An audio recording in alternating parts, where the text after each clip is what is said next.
വിഭജിക്കാനല്ലാതെ മറ്റൊരു ഉദ്ദേശവുമില്ലാത്തൊരു ബില്ലാണ്. ഇതുകൊണ്ട് 40 രൂപക്ക് പെട്രോൾ കിട്ടില്ല, ഇതുകൊണ്ട് 40 രൂപക്ക് ഡീസൽ കിട്ടില്ല, ഇതുകൊണ്ട് 400 രൂപക്ക് ഗ്യാസ് കിട്ടില്ല, ഇതുകൊണ്ട് ആരുടെയും അക്കൗണ്ടിൽ ലക്ഷങ്ങൾ വന്ന് കുമിയില്ല, ഇതുകൊണ്ട് ഒരു കർഷകനും അവന്റെ വായ്പയിൽ നിന്ന് രക്ഷപ്പെടാൻ കഴിയില്ല, ഇതുകൊണ്ട് ഒരു സ്ത്രീക്കും അവരുടെ മേലെ കൊടുത്തിരുന്ന ഗ്യാരണ്ടിയും ഉറപ്പും പാലിക്കപ്പെടുന്നില്ല, ഇതുകൊണ്ട് ആർക്കും ഈ പറഞ്ഞതുപോലെ സ്വിസ് ബാങ്കിലെ കള്ളപ്പണത്തിന്റെ കണക്കുകൾ പുറത്തു വരുന്നില്ല. മാത്രമല്ല SBIക്കകത്ത് കള്ളപ്പണം കുമിഞ്ഞുകൂടിയതും ഇവർ സ്വീകരിച്ചതിന്റെയും വാർത്തകൾ മറച്ചുപിടിക്കുകയും വേണം. അപ്പൊ നാട്ടിലെ ജനങ്ങൾക്ക് 2 കോടി തൊഴിലവസരങ്ങൾ ഇതിന്റെ പേരിൽ കിട്ടില്ല. ഇതൊറ്റ ഉദ്ദേശമേ ഉള്ളൂ. തെരഞ്ഞെടുപ്പ് എത്തി, ഇവിടെ ഹിന്ദുവും മുസ്ലിമും ക്രിസ്ത്യാനിയും ഒക്കെയായി ആളുകൾ തമ്മിലടിക്കണം. ഇതൊരു മതത്തിന്റെ പ്രശ്നമല്ല, ഇത് ഇന്ത്യയുടെ ഭരണഘടനയുടെ പ്രശ്നമാണ്, ഈ രാജ്യത്തിന്റെ നിലനിൽപ്പിന്റെ പ്രശ്നമാണ്.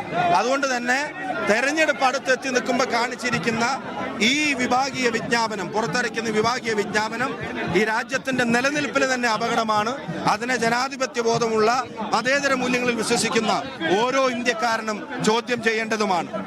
UDF ഇക്കാര്യത്തിൽ ആത്മാർത്ഥതയില്ല, തെരഞ്ഞെടുപ്പ് മുന്നിൽ കണ്ടാണ് ഇത്തരമൊരു നാടകങ്ങൾ, ഇത്തരമൊരു പ്രതിഷേധങ്ങളൊക്കെ നടത്തുന്നത് എന്നാണ് LDF ഉന്നയിക്കുന്നത്. അതായത് ലോക്സഭയിൽ ഈ ബില്ല് വന്നപ്പോൾ UDFന്റെ 18 MPമാരും മിണ്ടിയില്ല എന്നാണ് ഒരു ആക്ഷേപം.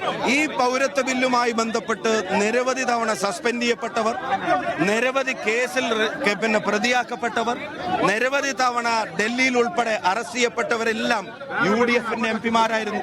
ഞങ്ങൾ വേറെ ആരെയും അവിടെ കണ്ടിട്ടില്ല.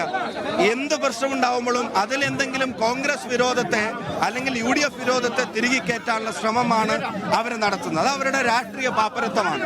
അങ്ങനെയാണെങ്കിൽ ഞാനൊരു കാര്യം ചോദിച്ചോട്ടെ, അങ്ങനെയാണെങ്കിൽ ഈ പ്രകടനം ഉൾപ്പെടെ അന്ന് നടത്തിയ പ്രതിഷേധങ്ങൾക്കെതിരെ എടുത്ത കേസുകൾ എന്താ ഈ ഗവൺമെന്റ് പിൻവലിക്കാത്തത്? എന്തുകൊണ്ടാണ് അത് അവർക്കൊരു ലോങ് പ്രോസസ്സായി മാറുന്നത്?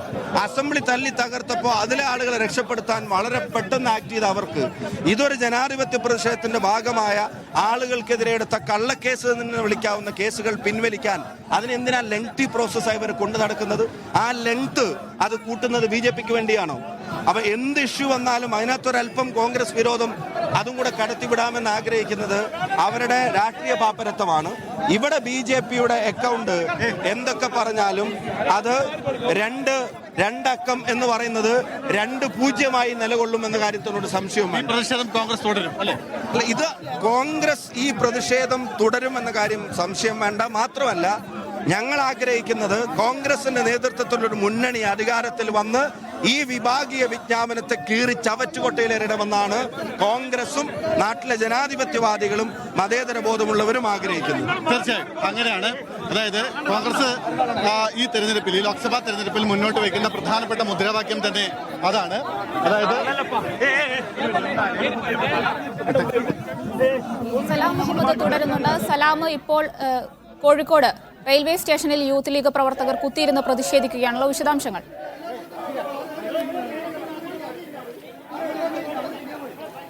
ഷഹാന, അല്പസമയം മുമ്പ് ആണ് മാർച്ച് ഈ കോഴിക്കോട് റെയിൽവേ സ്റ്റേഷൻ പരിസരത്തെത്തിയത്. ഇപ്പോൾ നേരത്തെ തന്നെ പോലീസുമായി ചെറിയ അല്ലെങ്കിൽ ബാരിക്കേഡ് മറിച്ചിടാനുള്ള ഒരു ശ്രമം പ്രവർത്തകരുടെ ഭാഗത്തുനിന്നുണ്ടായിരുന്നു. ഇപ്പോൾ പ്രവർത്തകർ ഈ ബാരിക്കേഡിന് സമീപം, അതായത് പോലീസ് ബാരിക്കേഡ് കെട്ടിയ ഈ പ്രദേശത്തിന് സമീപം കുത്തിയിരുന്നു കൊണ്ടുള്ള ഒരു പ്രതിഷേധമാണ് ഇപ്പോൾ സംഘടിപ്പിച്ചുകൊണ്ടിരിക്കുന്നത്. ഏതായാലും നിരവധി പ്രവർത്തകരാണ്, 2 ഗ്രൂപ്പുകളായി തിരിഞ്ഞ 2 പ്രകടനങ്ങളായാണ് ഈ പ്രദേശത്തേക്ക് എത്തിയത്. അതിന് ശേഷമാണ് ബാരിക്കേഡ് മറിച്ചിടാനുള്ള ശ്രമം പ്രവർത്തകരുടെ ഭാഗത്തുനിന്നുണ്ടായത്. ഇപ്പോൾ പ്രവർത്തകർ റോഡിൽ കുത്തിയിരുന്നുകൊണ്ടുള്ള ഒരു പ്രതിഷേധമാണ് ഉണ്ടാകുന്നത്. നേരത്തെ തന്നെ പൗരത്വ ഭേദഗതിയുമായി ബന്ധപ്പെട്ട വിജ്ഞാപനം വന്നതിന് ശേഷം കേരളത്തിലെ പ്രധാനപ്പെട്ട ഈ യുവജന സംഘടനകളൊക്കെ തന്നെ നടത്തിയ വലിയ പ്രതിഷേധങ്ങളാണ് നടത്തിയത്. ഏതായാലും ഇപ്പോൾ യൂത്ത് ലീഗ് നേരത്തെ പ്രഖ്യാപിച്ച ഒരു പ്രതിഷേധമാണ് ഫ്രീഡം മാർച്ച് എന്ന പേരിൽ ഇന്ന് 9:30 ഇങ്ങനെ ഒരു പ്രതിഷേധം ഉണ്ടാകും. നിയോജക മണ്ഡല തലത്തിൽ ഉള്ള പ്രതിഷേധങ്ങൾ ഉണ്ടാകുമെന്ന് നേരത്തെ പ്രഖ്യാപിച്ചതാണ്.